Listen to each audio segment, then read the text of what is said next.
Hello everyone. रात को चैंगरेन drunk condition में ही घर आता है। वो यैन के साथ अपने रिलेशनशिप को और ज़्यादा बढ़ाना चाहता था और यही बात वो उससे करता भी है कि क्या तुम में वो सब करने की हिम्मत है। इससे पहले कि ये दोनों किस करते, चैंग को तो वॉमिटिंग ही होने लगी थी। अब बाद में जब ये उसे देखने उसके रूम में जाती है तो तब उसे सोता देख के यहाँ पे इसे तो बहुत ही प्यार आने लगा था, क्योंकि वो बहुत क्यूट लग रहा होता है। इसलिए यैन फिर उसे किस्सी कर लेती है। अगले दिन जैसे ही ये उठता है वो उससे रात वाली बात ही करने लगी थी कि मैं रेडी हूँ। अब ये सरप्राइज़ के किस बात के लिए। रात को इसने वो बातें इतनी टुन होके की थी कि अब इसे कुछ याद ही नहीं होता कि मैंने यैन से क्या कहा था। अगले सीन में हम देखते हैं कि चैंगरेन अपने डैड से मिलने आ गया था और साथ में उनसे कहने लगता है कि देखा, मैंने कंपटीशन जीत लिया, अब तो आप मुझे कुछ समझेंगे ना। बट डैड उसे कंपनी ज्वाइन करने को कहते हैं कि तुम वहाँ पे मुझे अपनी एबिलिटीज़ दिखाओगे तो ही मैं मानूंगा कि तुम शो से ज़्यादा एक्सीलेंट हो। ये भी उनकी बात फिर मान ही लेता है। सोते सोते गुचुआन शाओ के बारे में ही सोचने लगा था। तभी अचानक उसके हार्ट में पेन होने लगती है। वो डॉक्टर पी को कॉल करता है बट वो तो पिक ही नहीं करते। चेंग यैन को अपनी कंपनी ज्वाइन करने का बताना चाहता था बट वो सोई हुई थी तो कुछ नहीं कहता। वैसे भी उसमें उसे बताने की हिम्मत ही नहीं हो रही होती, क्योंकि पहले तो उसने उससे प्रॉमिस कर लिया था कि मैं अपनी कंपनी कभी भी वापस नहीं जाऊंगा। दूसरी तरफ शू शाओ के घर के बाहर ड्रंक हालत में ही खड़ा होता है। शाओ उसे देख के थोड़ा बहुत गुस्सा भी करने लगती है कि तुमने गुचुआन को धोखा देके अच्छा नहीं किया। ये साहब अब मज़ीद खुद पे कंट्रोल नहीं कर सकते थे, इसलिए उसे अपनी फीलिंग्स कन्फेस कर ही लेते हैं। बट शाओ मना कर देती है कि मैं तो जस्ट गुचुआन को ही लाइक करती हूँ। ये बात तो वो भी जानता था, इसलिए उसका हाथ पकड़ने लगता है। तभी अनस्टेबल होने की वजह से वो तो सीढ़ियों से नीचे ही गिर जाता है। नेक्स्ट शाओ इसे लेके हॉस्पिटल ही पहुंच आई थी। इसने उससे अपनी फीलिंग्स कन्फेस करके फिर शाओ के साथ अपनी फ्रेंडशिप वाला रिलेशन तो खो ही दिया था।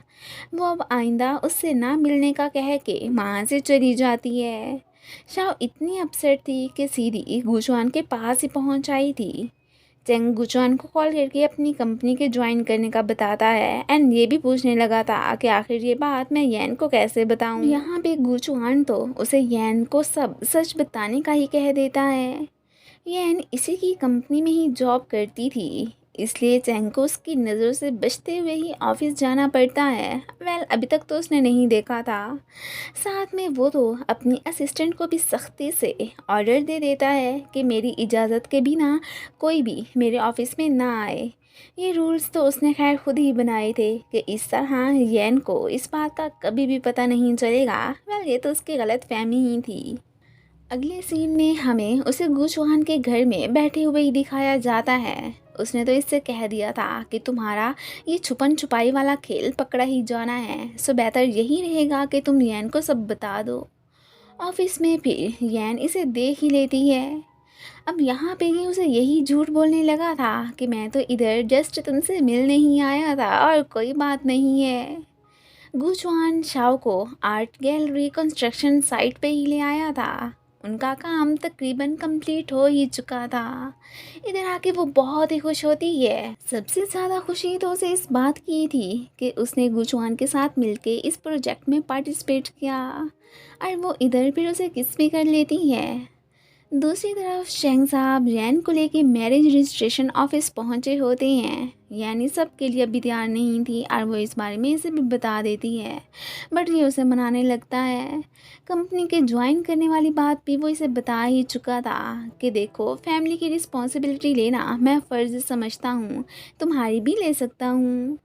अब वो अपनी सिंसेरिटी शो करवाने के लिए उसने अपने बाल ही कटवा लिए थे कि इसके अलावा मुझे तो कुछ और समझ ही नहीं आई। अब ये देख के वो स्माइल करने लगती है एंड फाइनली मैरिज रजिस्टर करवाने के लिए मान ही गई थी। गुचुआन ने मिस्टर शिव के साथ एक कॉन्ट्रैक्ट साइन किया था। वो तो उसकी काफ़ी तारीफ भी करते हैं। जब उनकी नज़र शाओ पे पड़ती है तो वो उसे अजीब से तरीके से ही देखने लगे थे। आखिर को ये ग्वांग की जो बेटी थी। रात को तीनों गुचुआन की प्लेस पे आए थे। अपनी शादी का चेंग ने गुचुआन और शाओ को भी बता दिया था। इसी खुशी में चारों मिलके सेलिब्रेट करने लगते हैं। गुचुआन ने जिस यूनिवर्सिटी से अपनी ग्रेजुएशन कंप्लीट की थी, वहाँ से भी इसे प्रोजेक्ट पे वर्क करने की ऑफ़र मिली थी। ये तो इस बारे में शाओ को बता देता है। इनके लिए ये एक बेटर अपॉर्चुनिटी थी, सो कैसे हाथ से गंवा सकते थे। गुचुआन ने मीटिंग का अरेंज करके सबको वर्क स्टार्ट करने का कह दिया था। शाओ तो इनके साथ काम करते करते थक के सो ही जाती है, तो अब ये अपनी जैकेट उतार के उसे उड़ा देता है। चैंग ने यन से पूछे बिना उसका ट्रांसफ़र कर दिया था। वो गुस्सा होके रिज़ाइन ही करके चली जाती है कि तुम्हें मेरी इजाज़त तो लेनी चाहिए थी, बट वो बेचारा उसे मनाता ही रह गया था। शाओ को भी इसने इस सारी बात का बता दिया था। वो उसे काम डाउन रहने को बोलती है कि ये इतनी बड़ी बात तो नहीं है कि उसने जस्ट तुम्हें हर वक्त देखने के लिए ही तो तुम्हें प्रमोशन दी थी। अब इसमें क्या बुरी बात। गुचुआन की हालत आजकल ख़राब होती है। अचानक ही बैठे बैठे उसे चेस्ट में पेन होने लगी थी। चैंग को डैड ने सीईओ बना दिया था और अपनी एबिलिटीज़ से तो उसने उनका दिल जीत ही लिया होता है। इस बात की उसे बहुत खुशी थी, बट शू इस बात से ज़रा भी खुश नहीं लग रहा होता। ऑफिस में भी गुचुआन की इतनी हालत ख़राब होती है कि करंट प्रोड्यूस करने की वजह से यहाँ की लाइटें चली जाती है। अगले सीन में हम देखते हैं कि वो शाओ को लेके आउटिंग पे आ गया था। तभी वो एक बच्चे की ट्रॉली को मोटर बाइक से हिट होने से बचाने ही लगता है कि उसकी अपनी टक्कर उससे हो जाती है।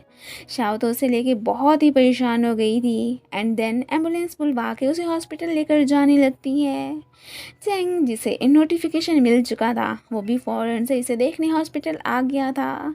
अभी तो डॉक्टर ने उसकी सर्जरी कर दी थी, बट वो इन्हें गुचुआन के पर्सनल डॉक्टर से ही इसका ट्रीटमेंट करवाने का मशवरा देते हैं। गुचुआन ने शाओ को जाने का कह दिया था कि वो इसके लिए ज़्यादा परेशान ना हो। अगली ही फ्लाइट से चैंग डॉक्टर पीर को देख उनकी लैब ही जाने लगा था, बट आगे जाके उनके असिस्टेंट से उसे पता चलता है कि उनकी तो डेथ हो गई है।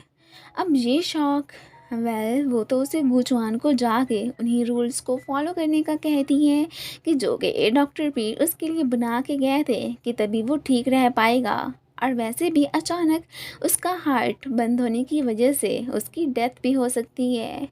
ये सुन के तो वो बहुत ही ज़्यादा परेशान हो जाता है। हॉस्पिटल आके उसने सारी बात का गुचुआन को बता दिया था। वो अपसेट कि ये भी सही है, जब मैं मरना चाहता था तब मरा नहीं, और अब मुझे जीने की आशा है तो गॉड मुझे मारना चाहते हैं। उसने पहले की तरह कोल्ड बनने का फ़ैसला कर लिया था एंड शाओ से ब्रेकअप करने का भी, कि जो दुख उसे मेरे मरने का होना है उससे तो कम ही ब्रेकअप का होगा। चैंग उसे तसल्ली देने लगता है कि तुम हौसला मत हारो, सब ठीक हो जाएगा। जब शाओ हॉस्पिटल पहुंचती है तब तक गुचुआन वहां से डिस्चार्ज होके जा चुका था। ऑफिस में तो वो शाओ को कोई भाव ही नहीं देता। इस बात से वो काफ़ी सरप्राइज होती है। उसके एक्सप्रेशंस बिल्कुल पहले जैसे हो गए थे। सभी हैरान कि अचानक बॉस को क्या हो गया। मीटिंग में भी इसने सबको डांट ही दिया था। शाओ फिर भी इसके काम के ख़त्म होने का वेट करने लगती है कि कभी तो मैं इससे बात कर पाऊंगी, बट वो इसे बाहर खड़ा देख के ऑफिस के बाहर जाता ही नहीं, बल्कि अंदर ही रहना पसंद करता है कि अच्छा है ये खुद ही मुझसे उकता जाएगी। शाओ ने रात को इसे मैसेजेस भी किए थे, बट ये रिस्पॉन्स में उसे कल खुद को पिक ना करने आने को कहता है। साथ में अचानक इसके हार्ट में भी पेन होने लगा था। और इसी के साथ ही ये पार्ट ख़त्म हो जाता है। Thanks for watching.